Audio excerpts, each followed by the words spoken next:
প্রিয় বন্ধুরা আমার, কুমিল্লা 14 গ্রাম নেমে একটু বিশ্রামের সময় রাস্তার পর দাঁড়িয়ে একটা ভিডিও তৈরি করলাম এবং সেটি আপনাদের মাঝে তুলে ধরছি।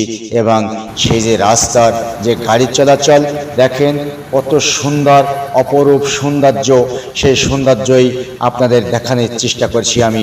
এবং সেই কুমিল্লা 14 গ্রামের যে দৃশ্যপট, সে কত সুন্দর দৃশ্য, রাস্তায় দেখেন কত অপরূপ সৌন্দর্যভাবে গাড়ি চলাচল করছে, খুব দ্রুততম গাড়ি যাচ্ছে এবং এই এক অপরূপ সৌন্দর্য, সেটাই আপনাদের মাঝে তুলে ধরছি আমি কাজী তানভীর, সেই কুমিল্লা 14 গ্রাম থেকে। এবং এখানে চতুর সাইডের যে সমস্ত ভালো ভালো জিনিস আছে সেটাই আপনাদের মাঝে আমি তুলে ধরছি। এবং দেখেন কত সুন্দর রাস্তাঘাট, এখানে এক অপরূপ সৌন্দর্য, যে গাড়ি চলাচল করছে খুব গতি গাড়ির, এখানে রাস্তা পারাপার হতে খুবই সমস্যা এবং সেটাই আপনাদের মাঝে তুলে ধরছি আমি।